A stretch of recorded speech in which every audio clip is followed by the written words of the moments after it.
Today we're going to take a look at this little flash bar from Polaroid. I've had cameras like this, like the Polaroid SX70 Alpha 1 and the One Step Plus SX70 camera for a long time. I've had these ones for a while, but I honestly I rarely use them, mainly because it's kind of difficult to use them indoors or in low light situations. And it's because these types of cameras don't have a built-in flash like other types of 600 style cameras from Polaroid. And also the film that these cameras take, the SX70 film, has a much lower light sensitivity compared to the other Polaroid cameras. So that's why I have really rarely used them. I have tried using these types of flash bars from, this one for example is from General Electric. But in the past, a lot of companies have manufactured these types of flash bars, and honestly, these are really crappy. The results are very inconsistent. Usually, it's old stock that you can find, or new old stock, because I don't think they manufacture these ones any longer.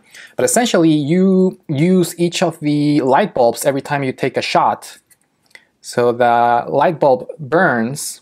As you can see, all of these ones are burned, except the last one. I only have one shot left on this one.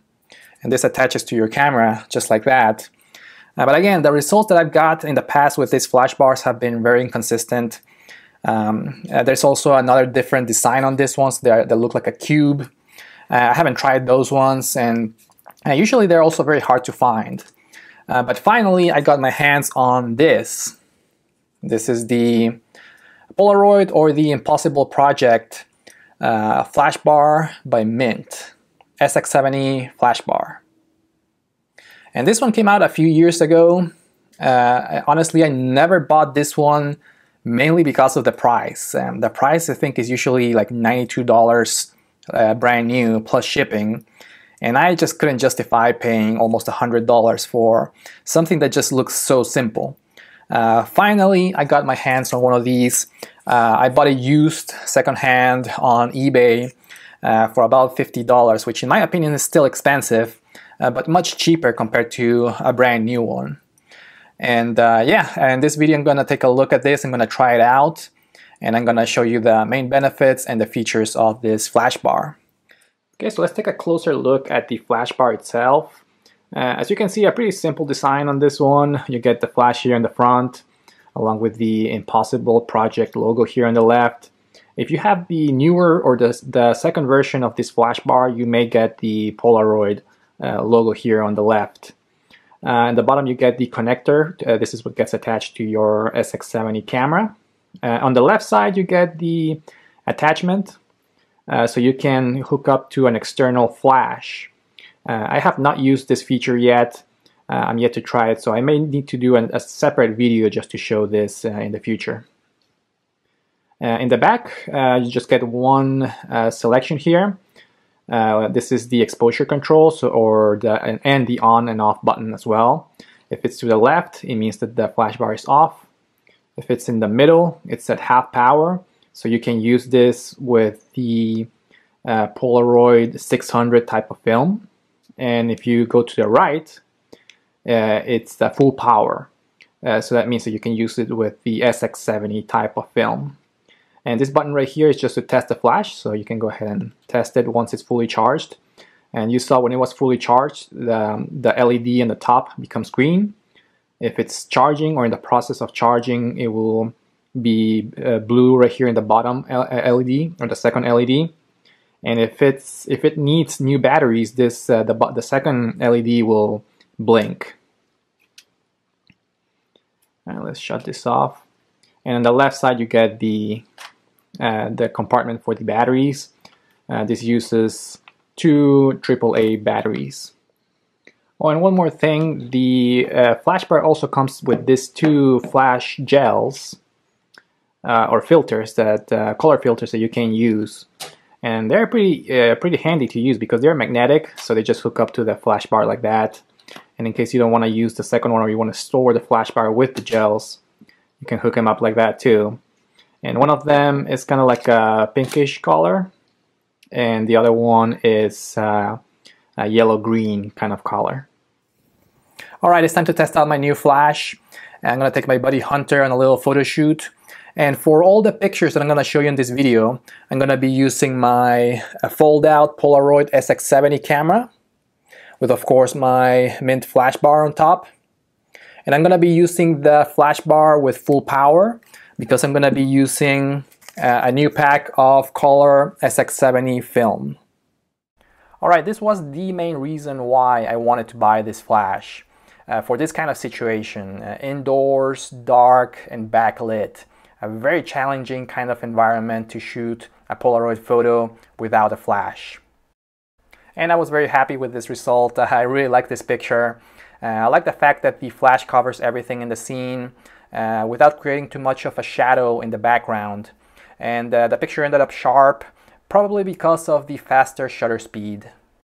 This one ended up a little bit underexposed, probably because the background was a little bit darker compared to the previous one. But I still like it, and again, I wouldn't have been able to get a picture at all without using the flash bar. I wanted to give the flash bar a little bit more of a challenge, so I went to an even darker place.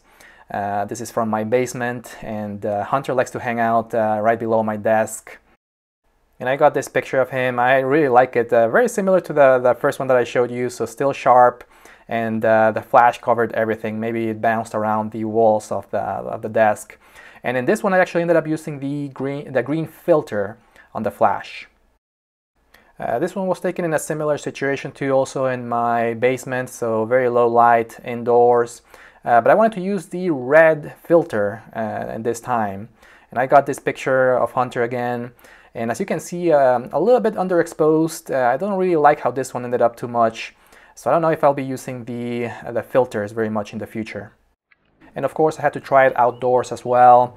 I took Hunter out on a hike in a place where I thought it was a little bit darker. I thought that I would have a little bit more shade here. But I ended up with this picture. As you can see, it's completely overexposed. I definitely had more light than I thought I did at the time that I took the picture. Again, completely overexposed, and the background almost looks like snow. So this one didn't work out at all. And I wanted to try the flash bar outside again. So I went to my balcony in a place that I knew it was very shady, and the background was still very bright. And I ended up with this picture of Hunter, which actually ended up being my favorite of the pack. It's too bad that it ended up a little bit expired in the film, the top of the image. But anyways, it's a great shot. I wouldn't have been able to get a picture like this without the flash because it was just so shady in that location. And the flash exposed everything almost perfectly. I really like the fact that everything is sharp, again, because of the faster shutter speed. And again, the classic colors from a vintage Polaroid picture. And I did take at least one picture of something else besides Hunter. I don't know if you can tell here, but this is part of my record collection in my record shelf. And what I wanted to see here is, I wanted to see how sharp the picture would end up using the SX70 film and the flash, or at least if it would be sharp enough to be able to read one of the titles in the record spine. And if you look close enough, you can actually read one of the titles here on the right, which I thought it was very impressive. And again, using the SX70 camera, you can actually do a manual focus, so you know exactly where your focus should be. And one of the main advantages of using the flash and the SX70 cameras. And in case you were curious to see what would happen if you shoot the flash using both of the filters on the flash, the red one and the green one, this is what happened. I did it accidentally. And the main thing here I wanted to let you know is that if you use the filters, especially the red one, your picture will end up a little bit underexposed. So you may want to use the manual exposure controls in your camera to make sure that you get it properly exposed if you use the filters. Alright, so let's talk a little bit about the pros and cons of using the Polaroid Flashbar. Let's start off with the positives, and first of all, I really like the fact that it was very easy to use. Just snap it on your camera, turn it on, and you're ready to go out shooting using your SX70 film. It really is hard to mess up. I also like the fact that I'm finally able to shoot indoors and in places with low light using my SX70 camera and my SX70 film which was really the main reason why I bought this flash bar. I also like the fact that you're able to switch it between the different power modes, so you can actually shoot using your SX70 film, or you could use your the standard 600 type of film from Polaroid. And finally, I also like the fact that the flash actually covers everything in the scene. So it's not very directional compared to other types of in-camera flashes. This one, at least from my experience, when the flash goes off, it covers the entire scene that you're trying to take a picture of. And now some of the negatives of using the flash bar. I can't really think of too many, just a couple of things. First of all, it is a little bit expensive. It's like $92. I don't know if it's worth that much, but if you can find it on discount, on a discounted price or secondhand on eBay, I think it's definitely worth it. And another thing is that regarding the functionality, when you actually use it outdoors, the results may be a little bit inconsistent. It may require a little bit of trial and error, depending on how much light you have when you shoot outdoors. It's fine when you use it indoors. I think the main challenge is really outdoors. And from my experience, sometimes I would end up with a completely overexposed picture, and sometimes the picture would be just fine. My recommendation is if you do plan to use it outdoors, make sure that it is in a very shaded place, that there's not really that much light, or adjust your exposure settings in your camera. Alright, and my final review of the Polaroid flash bar is of course a very positive one. I had a lot of fun playing around with the flash bar and the SX70 cameras, and I actually got some really good results using them. In fact, this picture right here that I got of Hunter is one of my favorite Polaroid photos that I've taken of him, and I wouldn't have been able to get a picture like that without the flash bar. And overall, it's a great accessory to have, just to add it to your camera bag. It gives you a lot of flexibility on your instant photography, and the fact that you're actually able to shoot indoors and in places with low light. So a very, very handy accessory.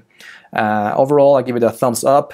I'll put a link here in the description to an Amazon link. It's an affiliate link, and in case you want to purchase one, like I said before, it is kind of expensive, but if you can find it on a discounted price or secondhand, it will be better. But overall, I highly recommend this flash bar from Polaroid. Thank you for watching, and I'll see you in the next video. Bye bye.